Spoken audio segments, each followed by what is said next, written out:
ಎಲ್ಲ ನಮ್ಗೆ guarantee card ಕೊಟ್ಟಿದ್ರು. ನಾನು ಸರ್ಸಕ್ಕನ ಹತ್ರ ಗ್ಯಾರಂಟಿ ಕಾರ್ಡ್ ಅವ್ರು ಕೊಟ್ಟಾದ್ಮೇಲೆ ಸರ್ಸಕ್ಕ ನೆನ್ಪುಂಟಲ್ಲ ನಾಡ್ದು ಕಾಂಗ್ರೆಸ್ಸಿಗೆ ಓಟ್ ಹಾಕಬೇಕು ಅಂದೆ. ಕಳೆದ ವಿಧಾನಸಭೆ ಚುನಾವಣೆಯಲ್ಲಿ ನಾನು ಓಟ್ ಹಾಕಲ್ಲ. ಯಾಕೆ ಅಂದ್ರು, ನಮಗಿನ್ನೂ ನರೇಂದ್ರ ಮೋದಿ ಅವರ ಮೇಲೆ ವಿಶ್ವಾಸ ಇದೆ, ನಮ್ಮ ಅಕೌಂಟಿಗೆ 15 ಲಕ್ಷ ದುಡ್ಡು ತಂದು ಹಾಕ್ತಾರೆ ಅಂತ ವಿಶ್ವಾಸ ಇದೆ, ಕಾಂಗ್ರೆಸ್ನವ್ರು ನಾನು ನಿಮ್ಗೆ ನಂಬೋದಿಲ್ಲ, ನಾನು ನಿಮ್ಗೆ ಓಟ್ ಹಾಕಲ್ಲ ಅಂತ. ಆಯ್ತು ಸರ್ಸಕ್ಕ, ನೀನು ಹೇಳಿದ್ದೆ ನಮ್ಮ ಆಶೀರ್ವಾದ ಅಂತ ವಾಪಸ್ ಬಂದೆ. ಮೊನ್ನೆ ಸರ್ಸಕ್ಕ ಮನೆ ಅಂಗಡಿ ಎದುರುಗಡೆ ನಾನು ವಾಕೋ ಗದ್ದಿಗೆ ಕಸ ಗುಡಿಸಿ ಹಿಡಿಕೊಂಡು ನಿಂತಿತ್ತು. ನನಗೆ ಹೆದರಿಕೆ ಆದರೂ ಧೈರ್ಯದಲ್ಲಿ ಸರ್ಸಕ್ಕನ ಕಡೆ ನೋಡಿದೆ. ಏನು ಲಾಯರೇ ಅಂತು ಸರ್ಸಕ್ಕ. ನನಗೆ ಸ್ವಲ್ಪ ಧೈರ್ಯ ಬಂತು. ಸರ್ಸಕ್ಕಗೆ ನಮ್ಮ ಮೇಲೆ ಅಭಿಮಾನ ಬಂದದಂತೆ. ಸರ್ಸಕ್ಕನ ಹತ್ರ ಹೆಂಗಿದ್ದೀರಿ ಸರ್ಸಕ್ಕ ಅಂದೆ. ಈ ಸರಿ ಲಾಯರೇ ಓಟ್ ಕೇಳೋದಿಲ್ವಾ ಅಂತ. ಓಟ್ ಕೇಳಿದ್ರೆ ಬೈತೀರಲ್ಲ ಸರ್ಸಕ್ಕ ಅಂತ. ಆವಾಗ ಸರ್ಸಕ್ಕ ಹೇಳಿದ್ರು, ಇದು ಬೈಯುವ ಚುನಾವಣೆ ಅಲ್ಲ, ಕಾಂಗ್ರೆಸ್ನವರಿಗೆ ನಾವು ಹೆಣ್ಣು ಮಕ್ಕಳು ಆಶೀರ್ವಾದವನ್ನು ಮಾಡ್ತಕ್ಕಂಥ ಚುನಾವಣೆ. ಯಾಕೆ ಸರ್ಸಕ್ಕ ಅಂದ್ರೆ, ನೋಡಿ ನಮ್ಮ ಮನೇಲಿ ಟಿವಿ ಆನ್ ಮಾಡಿಟ್ಟಿದ್ದೀನಿ.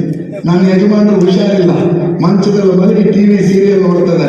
ಯಾಕೆ ಅಂದ್ರೆ ನಮಗೆ ಕಾಂಗ್ರೆಸ್ನ ಗೃಹ ಜ್ಯೋತಿ 200 ಯೂನಿಟ್ ಕರೆಂಟ್ ಫ್ರೀ ಸಿಕ್ಕಿದೆ. ಅಯ್ಯೋ ಸರ್ಸಕ್ಕ, ಭಾರಿ ಒಳ್ಳೆ ಮಾತು ಹೇಳಿದ್ರಿ, ಮತ್ತೇನು ಸವಲತ್ತು ಕೇಳಿದೆ. ಹಣ ಗೃಹಲಕ್ಷ್ಮಿ ಯೋಜನೆಯ ಹಣ 7 ತಿಂಗಳಿಂದ ತಿಂಗಳಿಗೆ 2,000 ಬರ್ತಿದೆ ಅಂದರು. ಹೌದಾ ಸರ್ಸಕ್ಕ, ಏನು ಮಾಡ್ತೀನಿ ಕೇಳಿದೆ. ಇದನ್ನು ನೀವು ಗಂಭೀರವಾಗಿ ಕೇಳಿ. ಆಗ ಸರ್ಸಕ್ಕ ಹೇಳಿದ್ದು, ಅಣ್ಣ ಅವತ್ತು ಕಾಂಗ್ರೆಸ್ ಪರವಾಗಿ ನೀವು ಓಟ್ ಕೇಳಿದಾಗ ನಿಮ್ಮನ್ನು ಅವಮಾನ ಕಳಿಸಿದೆ. ನನಗೆ ಮೋದಿಯವ್ರ ಮೇಲೆ ನಂಬಿಕೆ ಇತ್ತು, ಆದರೆ ಅವರು ಯಾವ ಭರವಸೆಯನ್ನು ಈಡೇರಿಸಲಿಲ್ಲ. ಆದರೆ ನೀವು ಕಾಂಗ್ರೆಸ್ನವರು ಅವತ್ತು ಗ್ಯಾರಂಟಿ ಕಾರ್ಡ್ ಕೊಟ್ಟರೆ ಇವರು ಸುಳ್ಳು ಹೇಳ್ತಿದ್ದಾರೆ ಅಂತ ಗ್ಯಾರಂಟಿ ಕಾರ್ಡನ್ನು ಒಲೆಗೆ ಹಾಕಿದ್ದೆ. ಆದರೆ ಇವತ್ತು ನನ್ನನ್ನು ಕೇಳದೆ ನನಗೆ ಉಚಿತವಾದಂಥ ವಿದ್ಯುತ್ತನ್ನು ಕೊಟ್ಟಿದ್ದೀರಿ, 2,000 ರೂಪಾಯಿ ಗೃಹಲಕ್ಷ್ಮಿ ಹಣ ಕೊಡ್ತಿದ್ದೀರಿ. ಅದರಲ್ಲಿ ನನಗೆ ಅನಾರೋಗ್ಯದಲ್ಲಿರುವ ನನ್ನ ಗಂಡನಿಗೆ ತಿಂಗಳಿಗೆ 600 ರೂಪಾಯಿ ಔಷಧಿ ಬೇಕಿತ್ತು. ಇವತ್ತು ತುಂಬ ಧೈರ್ಯದಿಂದ 600 ರೂಪಾಯಿ ಔಷಧಿಯನ್ನು ನನ್ನ ಗಂಡನಿಗೆ ತಂದು ಕೊಡ್ತೀನಿ ಅಂತ. ನಾನು ಕುತೂಹಲ ಕೇಳಿದೆ, ಉಳಿದ 1,400 ರೂಪಾಯಿ ಏನು ಮಾಡ್ತೀರಿ ಅಂತ. ನನ್ನ ಗಂಡನ ಆರೋಗ್ಯ ವಿಚಾರಣೆ ಮಾಡೋಕ್ಕೆ ಬಂಧು ಮಿತ್ರರು ಬರ್ತಾ ಇದ್ರು. ಅವರು ಆ ರೀತಿ ಬಂದಾಗ ಅವರಿಗೆ ಅತಿಥಿ ಸತ್ಕಾರ ಮಾಡೋಕ್ಕೆ ಆಗ್ತಿರ್ಲಿಲ್ಲ. ಈಗ ನಾನು ಪೇಟೆಗೆ ಹೋಗಿ 400 ರೂಪಾಯಲ್ಲಿ ಪೇಣಿ ರವೆ ಸಕ್ಕರೆ ತರ್ತೀನಿ. ನಮ್ಮನೆಗೆ ಯಾರು ನೆಂಟರು ಬಂದರೆ ಅವ್ರಿಗೆ ಉಪ್ಪಿಟ್ಟು ಕೇಸರಿ ಬಾತು ಮಾಡಿ ಬಡಿಸ್ತೀನಿ. ಇದು ಕಾಂಗ್ರೆಸ್. ನನ್ನ ಕುತೂಹಲವಾಗಿ ಸರ್ಸಕ್ಕನ ಹತ್ರ 1,000 ರೂಪಾಯಿ ಏನು ಮಾಡ್ತೀವಿ ಕೇಳಿದೆ. ಅಣ್ಣ, ಕಾಂಗ್ರೆಸ್ ಸರ್ಕಾರದ ಕತೆ ಗೊತ್ತಲ್ಲ ನಿಮಗೆ. ನನ್ನ ಯಜಮಾನರು ನನ್ನ ಬ್ಯಾಂಕಿಗೆ ಹೋಗೋಕ್ಕೆ ಬಿಟ್ಟಿರಲಿಲ್ಲ. ಆದರೆ ನಮ್ಮ ಕಾಂಗ್ರೆಸ್ನ ಮೋಟಮ್ನವ್ರ ಕಾಲದಲ್ಲಿ ಕಾಂಗ್ರೆಸ್ನವ್ರು ತಂದಿರ್ತಕ್ಕಂಥ ಸ್ತ್ರೀ ಶಕ್ತಿ ಯೋಜನೆಯ ಮೆಂಬರ್ ಆಗಿದ್ದೀನಿ. ಆ ಸ್ತ್ರೀ ಶಕ್ತಿ ಯೋಜನೆಯಲ್ಲಿ ನನ್ನ ಕುಟುಂಬದ ಅನಿವಾರ್ಯತೆಗಾಗಿ ಸಾಲ ಮಾಡಿದ್ದೆ. ತಿಂಗಳಿಗೆ 500 ರೂಪಾಯಿ ದುಡ್ಡು ಕಟ್ಟಬೇಕಾಗಿತ್ತು. ಇವತ್ತು ಭಾರಿ ಧೈರ್ಯದಿಂದ 500 ರೂಪಾಯಿ ದುಡ್ಡನ್ನು ಸಾಲ ವಾಪಸ್ ಮಾಡ್ತಾ ಇದ್ದೀನಿ. ಇದು ಕಾಂಗ್ರೆಸ್ಸಿನ ಯೋಜನೆ. ಸರ್ಸಕ್ಕ, ಈ ಉಳಿದಿದ್ದ 500 ರೂಪಾಯಿ ಏನು ಮಾಡ್ತೀವಿ ಅಂದರೆ, ಎಂಥ ಹೃದಯ ತಟ್ಟ ಮಾತು ಹೇಳಿದ್ಲು ಅಂದರೆ, ಅಣ್ಣ ನನ್ನ ಮಗನ ಮದುವೆ ಮಾಡಿಕೊಟ್ಟಿದ್ವಿ. ಮೊದಲೆಲ್ಲ ಅಪ್ಪನ ಅನಾರೋಗ್ಯವನ್ನು ವಿಚಾರಣೆ ಮಾಡೋಕ್ಕಾಗಿ ತಿಂಗಳಿಗೆ ಒಮ್ಮೆ ಬರ್ತಾ ಇದ್ದು. ಈಗ ನೀವು ಕಾಂಗ್ರೆಸ್ ಸರ್ಕಾರದವರು ಉಚಿತವಾಗಿ ಬಸ್ ಪ್ರಯಾಣದ ಶಕ್ತಿ ಯೋಜನೆಯನ್ನು ಜಾರಿಗೆ ತಂದಿರೋದ್ರಿಂದ ತಿಂಗಳಿಗೆ 2 ಬಾರಿ ಅಪ್ಪನನ್ನು ನೋಡ್ಲಿಕ್ಕೆ ಬರ್ತಾಳೆ. ಆಕೆ ಬಂದಾಗಲೆಲ್ಲ ಬರಿಗೆಯಲ್ಲಿ ಕಳಿಸ್ತಾ ಇದ್ದೆ. ಇವತ್ತು ನನ್ನ ಹಿಂದೂ ಧರ್ಮದ ಪದ್ಧತಿ ಸಂಸ್ಕಾರದಂತೆ ಆಕೆಯ ಕೈಗೆ ಅರಿಶಿನ ಕುಂಕುಮ ಬಳೆ ಸೌಭಾಗ್ಯದ ಬಾಬತ್ತಾಗಿ ತಲಾ 250 ರೂಪಾಯಿನ ಕೊಟ್ಟು ಕಳಿಸ್ತಾ ಇದ್ದೀನಿ. ಇದು ನನ್ನ ಕಾಂಗ್ರೆಸ್ಸಿನ ಸರ್ಕಾರ. ನೀವು ಏನು ಕೊಟ್ಟಿರಪ್ಪ?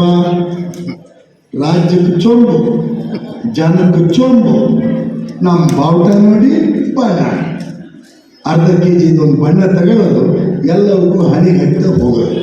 ಅವು ಖಾಲಿ ಗಗರ ಕಟ್ಕೊಂಡವರಾಗಿ ತೊಯ್ ತೊಯ್ ತೊಯ್ ತೊಯ್ ತೊಯ್ ತೊಯ್ ಸ್ಟಾರ್ಟ್ ಮಾಡಿದ್ರು. ಅದು ಭಾಷಣ ಮಾಡ್ತಿತ್ತಂತೆ ಮೊನ್ನೆ ಹೊಸನಗರದಲ್ಲಿ. ರಾಘವೇಂದ್ರಣ್ಣ ಇದ್ದೇ ಒಂದು ಬಣ್ಣ ಇಡೋದು, ನನ್ನ 3 ತುದಿಯಿಂದ ಹೊಣೆ ತುದಿಯವರಿಗೆ ಇರ್ತೀನಿ, ನಾನು ನಿಜವಾದ.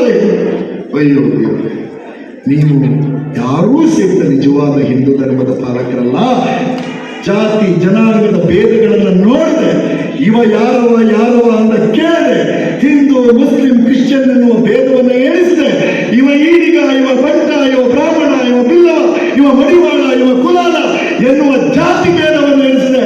ನಮ್ಮ ಗ್ಯಾರಂಟಿಯನ್ನ ಮನೆಗೆ ತಲುಪಿಸಿದವಲ್ಲ ನಾವು ಹಿಂದೂ ಧರ್ಮ. ನಾವು ಸ್ವಾಮಿ ನಿಜವಾದ ಸ್ವಾಮಿ ವಿವೇಕಾನಂದರ ಮಕ್ಕಳು, ನಾವು ಸ್ವಾಮಿ ನಾರಾಯಣ ಗುರುಗಳ ಮಕ್ಕಳು, ನಾವು ಸ್ವಾಮಿ ಕುವೆಂಪುರವರ ಮಕ್ಕಳು. ನೀನು ಯಾರ ಮಕ್ಕಳು? ಗೂಡ್ಸೆ ಮಕ್ಕಳು. ಯಾರ ಮಕ್ಕಳು ಇವರು? ಗೂಡ್ಸೆ ಮಕ್ಕಳು. ಆದ್ರಿಂದ ಈ ಗೋಡ್ಸೆ ಸಂತತಿಯವ್ರನ್ನ ಚುನಾವಣೆಯಲ್ಲಿ ಸೋಲಿಸೋದು ನಮ್ಮ ಕರ್ತವ್ಯವಾಗಬೇಕು. ಸ್ನೇಹಿತರೆ, ಇನ್ನೊಂದು ಎರಡು ವಿಚಾರ ಹೇಳಿ ನಾನು ಮಾತನ್ನು ಮುಗಿಸ್ತೀನಿ. ಪ್ರಚಾರದ